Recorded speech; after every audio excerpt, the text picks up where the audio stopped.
did you think of that video? This is why it's very imperative that we use low vibe emotions in the most useful way. They are designed to tell us to pay attention and take necessary action if needed. They're little sound alarms. They help us to stay motivated. They help us to stay in a high vibe mode. That is the best way to use low vibe emotions. When we allow low vibe emotions to linger and to start being controlled, they start to produce more low vibe emotions, and then they become very unproductive. So you want to use your fantastic asset of having low vibe emotions that will tell you, hey, pay attention. Something's going on and needs to be addressed so that you can maintain your high vibe emotion.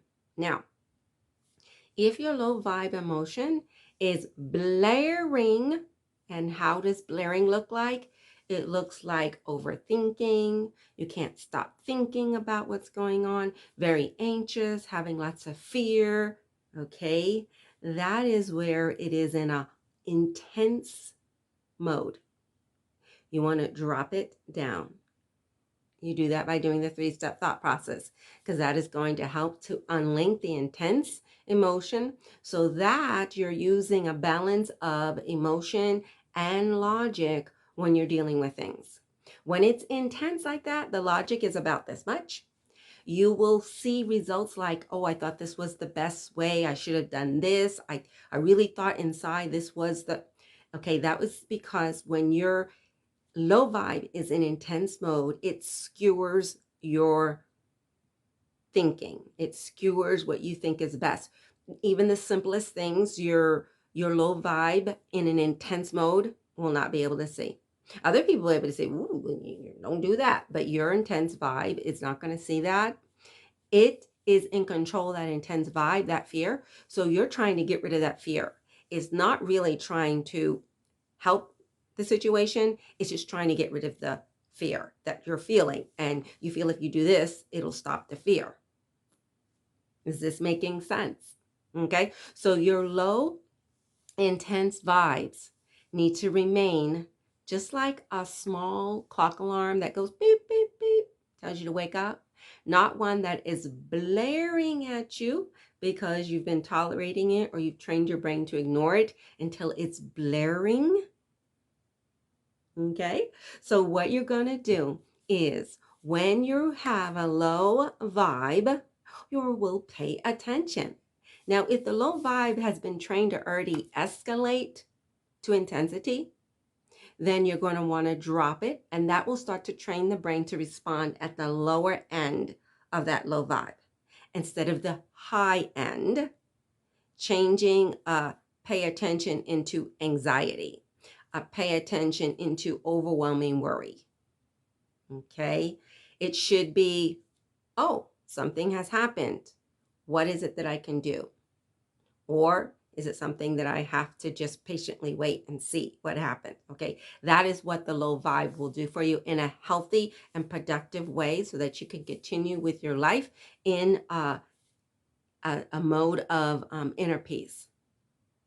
So, low vibe emotions have a purpose. Use them wisely. They help you stay in high vibe mode. When you use them unwisely, they become unuseful and unproductive. And they actually, you start taking them on as an identity. I have anxiety. I am a worrywart. Okay, I have depression. That's what they become. They start to become your identity. And then, of course, your brain says, well, this is my identity. So it will continue to produce it chronically. So if you want the brain to be out of that mode, you have to help it to get out of that mode. Unknowingly, it was helped to be into that mode. We don't know the things that we're doing, thinking, and saying that help to promote that. Our environment, different things we're taking in. So when you learn about brain rewiring, not only will you drop the intensity of your low vibes, but you'll also learn how to maintain the high vibe and how to use the low vibes usefully. That's why people have things like gratitudes and affirmations and mindfulness. Okay, those are really good tools to maintain the high vibe. I do not recommend them for releasing low vibes if you're already in a low vibe mode, because I do not recommend them because they take a long time to get results, and people usually will give out before they get the results. So I recommend doing a brain wire, which when you learn to do them, which it does not take long, your brain will start to realize the benefit of them really fast.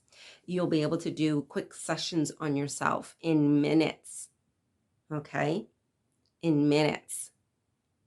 And so those affirmations and gratitudes, I believe, are excellent. They're like taking a vacation or giving yourself a vacation or having dessert. Okay. They're pleasing to the brain. They give the brain extra boost, an extra gas tank, however you want to say it. But if you're already in a low vibe mode, it takes a long time to release what you're trying to get rid of. And so if you want fast results, like today, this week, then you'll do a brain rewire. And the brain rewire is the 3-step thought process that I share that helps people to release lingering emotions so that their high vibe emotions stay as their inner peace. That sounds awesome, doesn't it? I know it sounded awesome when I learned it, so I'm glad that I'm able to share it with you. My name is Renee Thomas with DIY Mental Boost. I'm all about the brain, how it is that you can self-regulate and create exactly how you want your brain to respond to everything in any situation in life. The reaction that you are having right now is a trained response that you unknowingly installed.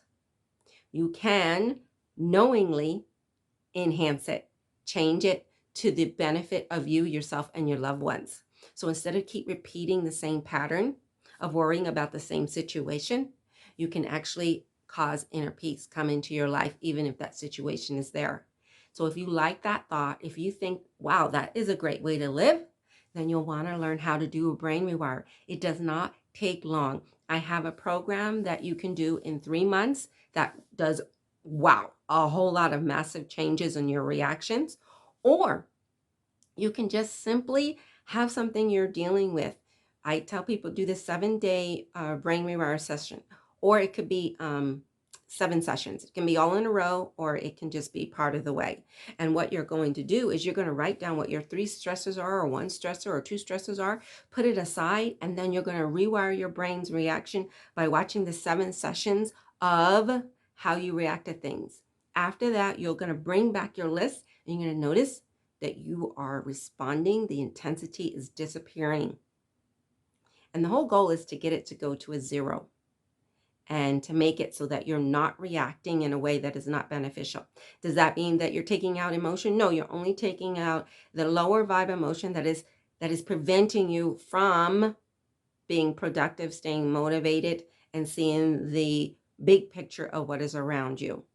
Okay, you get to keep your compassion, your empathy, your sympathy, but you use them all in useful ways, and you don't bring in things that are going to make you now have a mood of sadness.